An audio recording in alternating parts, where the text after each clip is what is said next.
Por isso que Paulo, escrevendo a uma igreja, diz assim: vocês são carnais, pois havendo entre vós inveja, contendas e dissensões, não sois porventura carnais e não andais segundo os homens.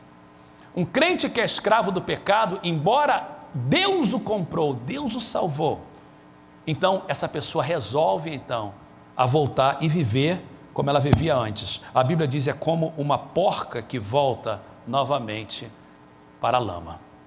Terceira pergunta: o pecado tem poder sobre os crentes? Depende. Tudo tem a ver com o nosso tipo de andar. Eu mostrei para vocês que, embora tenhamos uma natureza pecaminosa, o poder do pecado sobre nós é limitado. Mas olha o que o texto diz, que nós olhamos: sabemos que todo aquele que é nascido de Deus não vive pecando. Em Romanos capítulo 8, se você tem a sua Bíblia, e será a última passagem mais comprida que a gente vai ler, e eu vou entrar na parte prática da mensagem. Romanos capítulo 8, Paulo falando, a igreja diz assim: portanto agora não há condenação para os que estão em Cristo Jesus, porque por meio de Cristo Jesus, verso 2, a lei do Espírito da vida me libertou da lei do pecado da morte, porque aquilo que a lei fora incapaz de fazer por estar enfraquecida pela carne, Deus o fez, enviando o seu próprio Filho, à semelhança do homem pecador, como oferta pelos pecados. O pecado tem poder sobre os crentes, e a resposta é: só se o crente deixar, só se o crente abdicar da liberdade que Deus o deu. Vamos entrar na parte prática. Agora eu não quero que você leia nenhum versículo da Bíblia, eu só queria que você prestasse atenção, porque essa é a parte mais importante da mensagem. Como o crente pode ser livre do pecado? A gente já sabe que Deus nos resgatou, que Deus nos justificou, que a gente tem que fazer uma escolha, mas vamos entrar na parte prática. Como é que o crente pode ser livre do pecado? Número 1, confesse.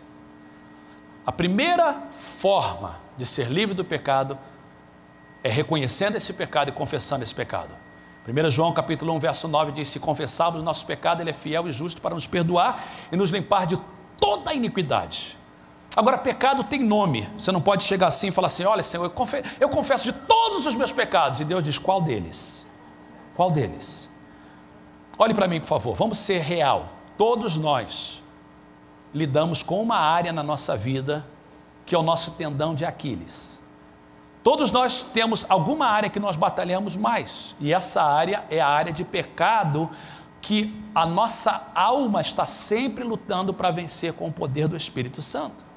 Então, a primeira coisa que Deus quer ouvir de você é que você não seja santarrão dizendo: não, eu e Deus, olha, não tem problema nenhum não. Confesse, abra para Deus e diga: Senhor, eu preciso de ajuda nessa área da minha vida, eu não consigo perdoar, eu não consigo controlar a minha língua, eu sou muito, sei lá, fala com Deus, confesse. Segunda coisa, para a gente ser livre do pecado, a gente tem que deixar. Provérbios 28, 13 diz assim: aquele que confessa e deixa, alcança misericórdia. Então, primeiro tem que confessar e depois tem que fazer tudo ao seu alcance para deixar aquilo. Se o problema é na área emocional, você tem que saber o que está causando esse problema na área emocional. Se o problema, por exemplo, é na área sexual, você vai precisar de mudar atitudes, mudar de amigos, mudar de lugar que você vai, mudar a revista que você lê, seja o que for, você tem que deixar, e Deus não vai fazer isso por você. Eu não posso abrir o altar e dizer assim: olha, eu vou orar para que você seja livre do pecado. Jesus já te libertou se você é crente, mas você tem que fazer a sua parte. Primeiro confessar, segundo deixar, e esse deixar para cada um é diferente, para cada um significa uma coisa diferente. Terceira coisa que você tem que fazer é pedir ajuda do Espírito Santo, porque a parte de confessar e deixar é sua, mas tem coisas que você não pode fazer sozinho. Romanos capítulo 8, verso 26 diz o seguinte: que o Espírito Santo de Deus nos ajuda nas nossas fraquezas. Eu amo esse versículo, guarda ele no seu coração. Ah, pastor, eu não aguento, eu sou fraco mesmo. O Espírito Santo me ajuda na minha fraqueza. Na hora que você for tentado, naquela área que está te prendendo, e você diz: não, eu vim na igreja que eu já estou livre, eu já confessei, eu já deixei.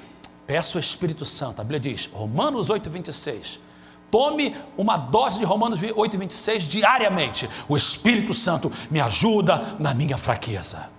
Número 4, que é muito importante, peça a ajuda de um amigo.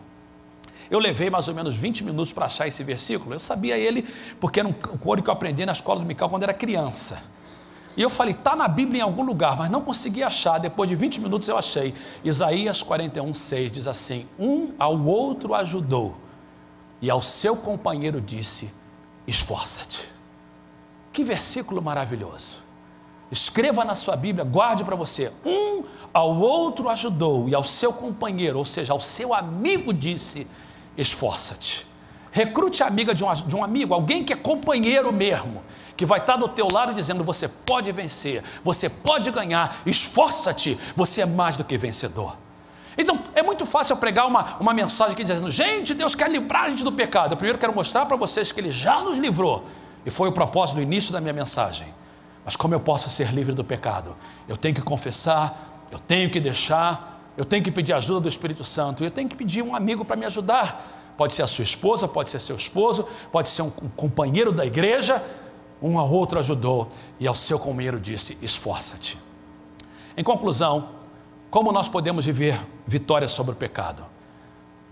Eu quero deixar 4 sugestões para cada um de vocês agora. Fique em pé, por favor. Eu não queria que ninguém anotasse nada agora, então eu queria que você ficasse em pé.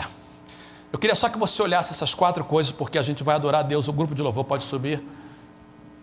Mantenha sua conta com Deus limpa. Ou seja, assim que você reconhecer que pecou, peça perdão, confesse e deixe. Recomece limpo.